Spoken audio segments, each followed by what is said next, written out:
Hi, I'll do my best. Well, good evening, and thank you everyone for being here. Thank you to all the voters who came out today who are just looking for more conservative leadership like they've had here in South Carolina the last 4 years. You know, here in South Carolina, our voters want lower taxes. They want to keep their streets and neighborhoods safe. They want CRT out of their classrooms. They want secure elections, and that's what was given to them today. The governor and I, along with the General Assembly, have worked hard for the people of South Carolina. You know, we're doing it right here in South Carolina. In Washington, we keep hearing that, you know, taxes going up, prices on gas going up, record inflation, stock market dropping. That's not helping the working family. That is exactly the opposite of what we're doing here in South Carolina, making sure we have a great environment for our businesses. As a business owner myself, South Carolina is a pro-business state, and we're looking to keep it that way. We're proud of Governor McMaster, what he did tonight, what he's been doing, and what he's going to do in the next 4 years. So it's my pleasure to introduce to you the most principled governor in America, Governor Henry McMaster. Thank you. Thank you.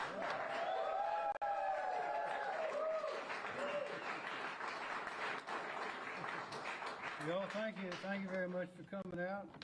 I'm Peggy's husband, Mac's co-owner. I do want to thank y'all for being here. We got a lot of work to do, and if things go the way we're expecting, the way we're hoping, we'll have 4 good years to get a lot more things done. We've made a lot of progress in the last several years. We've got a long way to go, but we're going to get it done.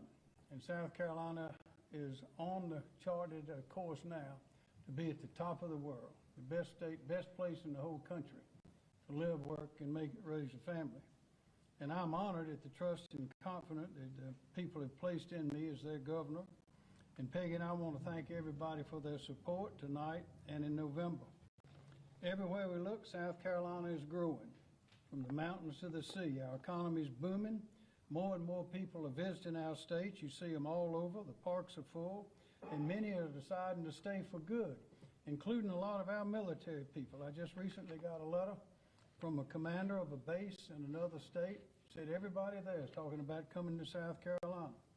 Employers are creating new jobs. Entrepreneurs are opening new businesses, and companies are deciding to relocate here.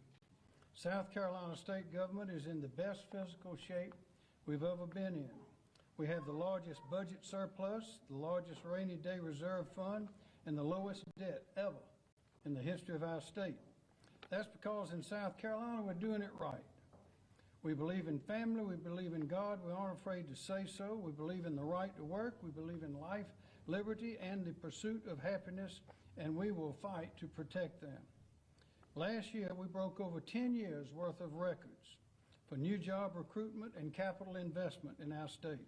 We've cut taxes on our small businesses, and we've returned money back to the taxpayers. And in the next few days, I will sign into law the largest income tax cut in the history of our state. I'll say that again, the largest income tax cut in the history of our state. In addition to cutting taxes, we're going to give back $1 billion in an income tax rebate. That's a first as well. Putting your money back into your pockets where it belongs. You're the ones that earned it. You're the ones that ought to keep it. And keeping our state competitive for jobs and investments in the future. How did this happen? I promise you, as you know, it was no accident. One reason was, unlike most of the rest of the country, much of the country, we never closed during COVID. I had people from other states call and say, when are you going to announce that you're opening back up? I said, I can't do it. Why not? It's impossible. Why is it impossible? I said, because we never closed. So we're not going to announce we're opening back up. We are open. We never did have a stay-at-home order. The people responded. We used common sense. We never told South Carolinians that their jobs were not essential, not important, and we never closed churches as they did in some other places. We fought to keep our classrooms open 5 days a week so children could receive in-person instruction and their parents could go to work, and that worked. While some big city mayors and blue state governors were defunding the police, we're funding our police. We're giving them raises. We're raising the pay and providing more resources to our troopers, SLED agents, parole officers, correction officers, game wardens, and peace officers, and we're going to keep on doing that. And also, we voted last year to put a school resource officer in every school, and we're working to see that that's accomplished 100%, and that means an armed law enforcement officer in every school, in every county, all day, every day in South Carolina to protect the teachers and to protect our most valuable asset, that is the children and what they're learning. We outlawed sanctuary cities and sent the National Guard troops to the southern border. I was pleased to go down there and see them. They were doing their jobs and representing us well. And we're going to stop the revolving door of criminals getting out on bail just so they can go commit another crime. We're going to stop that revolving door. In South Carolina, we're proud of our pro-life and pro-family policies.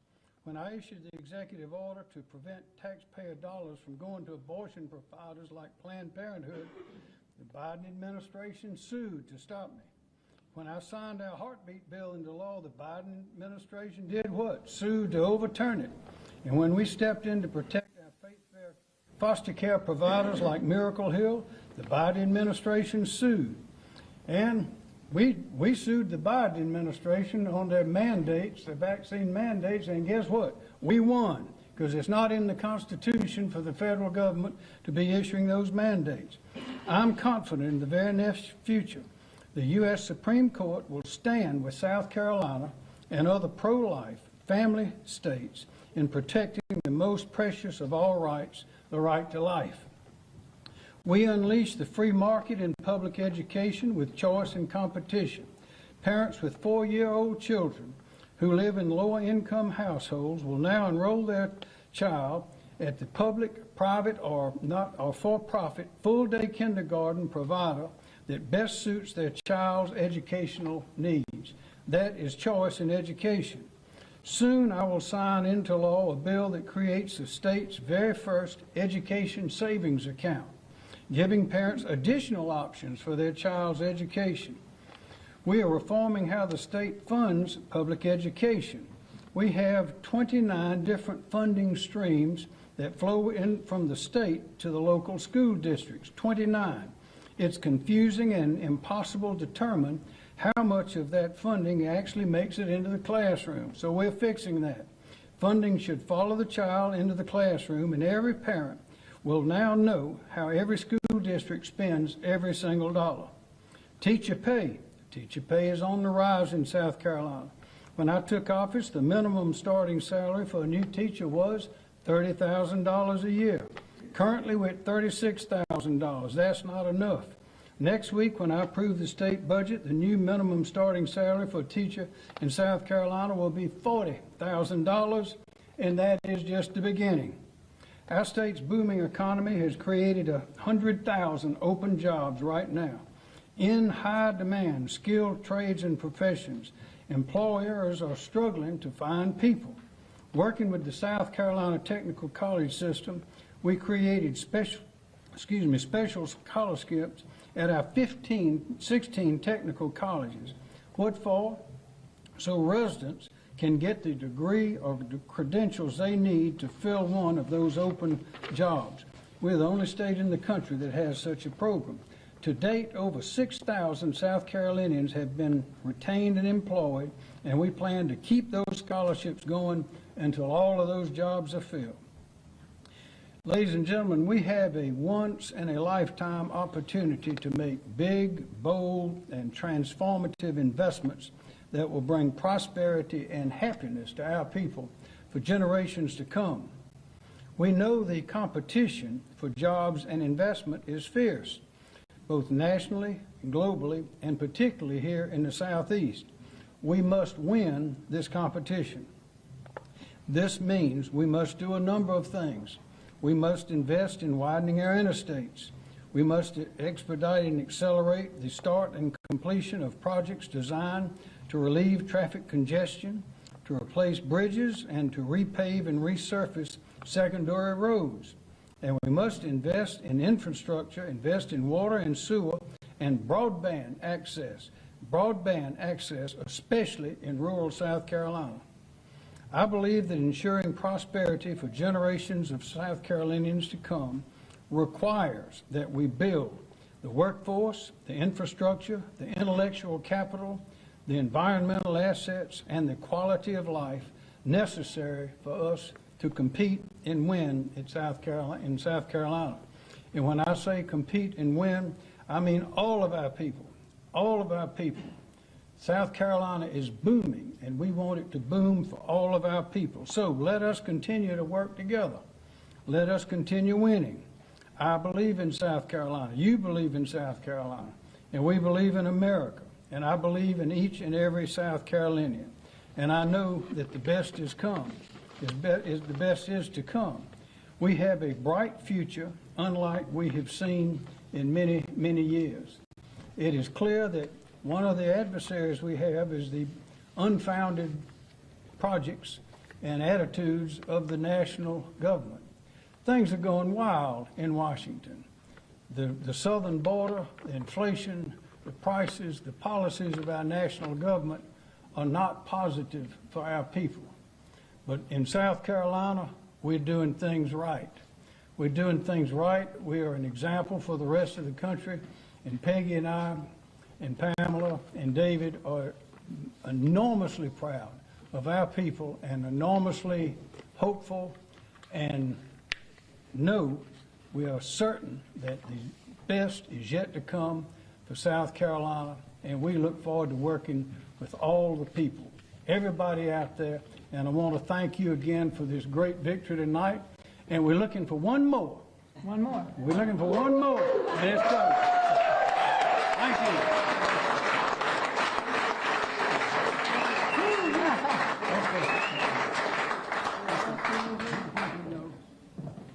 I think you said it all. Meeting's adjourned.